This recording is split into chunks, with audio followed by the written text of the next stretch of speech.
అక్రమ అరెస్టులతో మా ఉద్యమాన్ని మీరు ఆపలేరు.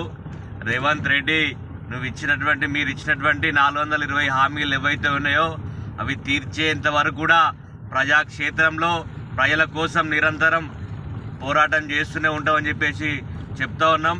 ఈరోజు ఎక్కడ సీఎం ప్రోగ్రామ్ని ఎక్కడ అడ్డుకుంటారనే ఒక భయంతో ముందస్తు అరెస్టులు చేయడం జరిగింది. రాత్రి 2 గంటలు 3 గంటల సమయంలో మా బీఆర్ఎస్ పార్టీ నాయకులను ఎక్కడికక్కడ అరెస్ట్ చేసి నిర్వహించాలనేటువంటి ఒక ఆలోచన ఏదైతే ఉందో, ఈ అరెస్టులతో మమ్మల్ని నిర్వహించాలనుకుంటే మాత్రం అది జరగని పని. ఖచ్చితంగా రైతాంగం కోసం రైతు రుణమాఫీ అయ్యేంత వరకు కూడా, రైతు భరోసా చెల్లించేంత వరకు కూడా రైతాంగం కోసం మా ప్రాణం పోయినా సరే ఈ అరెస్టులకు భయపడకుండా ఉద్యమాన్ని ఉద్ధృతం చేస్తామని చెప్పేసి కూడా చెప్తా ఉన్నాం.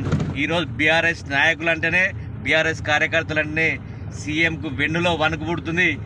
మా కేసీఆర్ బయటకు వస్తే మీ పార్టీ, మీ యొక్క ప్రభుత్వం అంత అగమ్య గోచరమే. కాబట్టి అందుకనే సింహం సైలెంట్గా ఉంది.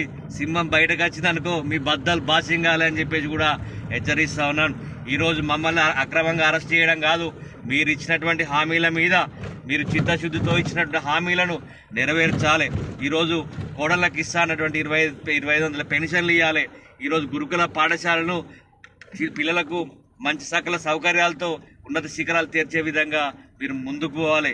రైతు రుణమాఫీ వెంటనే పూర్తి 100% రైతు రుణమాఫీ చేయాలి. రైతు భరోసా వెంటనే చెల్లించాలి.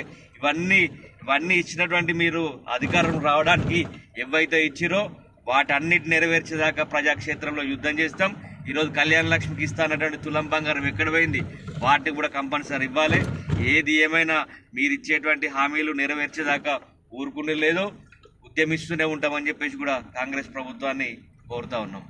ఈరోజు రాజన్న సిరిసిల్ల జిల్లా పర్యటనకు వస్తున్నటువంటి సీఎం రేవంత్ రెడ్డి ఈరోజు ఎక్కడికక్కడ కూడా బీఆర్ఎస్ నాయకత్వాన్ని నిర్బంధంగా ఈ చలికాలంలో అర్ధరాత్రి 12 గంటల నుంచే ఎక్కడికక్కడ అరెస్టులు చేసి పోలీస్ స్టేషన్లకు తీసుకుపోయి టానాలో పెట్టే పరిస్థితి కనబడతా ఉంది. ఇవాళ మీ పాలన వచ్చినాక ఏడాదికే ఈరోజు ప్రజలలో ఉన్నటువంటి వ్యతిరేకతకు మీరు భయపడి ఈరోజు బీఆర్ఎస్ నాయకత్వాన్ని కానీ, మీ మీద ఎవరైతే తిరుగుబాటు చేస్తూ ఉన్నారో తిరుగుబాటు చేసేటువంటి నాయకత్వాన్ని కానీ అందరూ కూడా స్టేషన్లో పెట్టి ఇలా మీరు వస్తూ ఉన్నారు. మేము ఈరోజు ఒకటే అడుగుతూ ఉన్నాం, మీరు అన్ని దేవుళ్ళ దగ్గరికి పోయి అన్ని దేవుళ్ళ దగ్గర ఒట్లేసిరు. అదేవిధంగా ఇలా మీరు సిరిసిల్ల జిల్లాకు వస్తున్నారు, రాజన్న వెమ్లాడ దగ్గరికి వస్తున్నారు. కాబట్టి వెమ్లాడ గుండెలో తాళం చేసి ఆ రాజన్నకు మొక్కి, ఇప్పటిదాకా నేను అన్ని దేవుళ్ళ దగ్గర మొక్కిన మొక్కులన్నీ కూడా నేను మాట తప్పినా, రాజన్న చెంపలు వేసుకుంటున్నా, ఇక ముందన్నా నేను ఇంకా మీ గుండెలో తాళం చేసి మీకు దండం పెడుతున్నా, 420 హామీలు ఖచ్చితంగా అమలు చేస్తా అని చెప్పి రాజన్నకు మొక్కు. ఇవరిదాకా వేసిన ఓట్లన్నీ కూడా పొరపాటు అయిందని చెప్పి మొక్కు. నీ 420 హామీలు నెరవేర్చే వరకు నీ భరతం బీఆర్ఎస్ పార్టీ నాయకత్వం కూడా మొత్తం మీ యొక్క కాంగ్రెస్ నాయకత్వం వెంబడ ఈ యొక్క రేవంత్ రెడ్డి గారి వెంబడ పడతామని చెప్పి ఈ సందర్భంగా హెచ్చరిస్తా ఉన్నాం.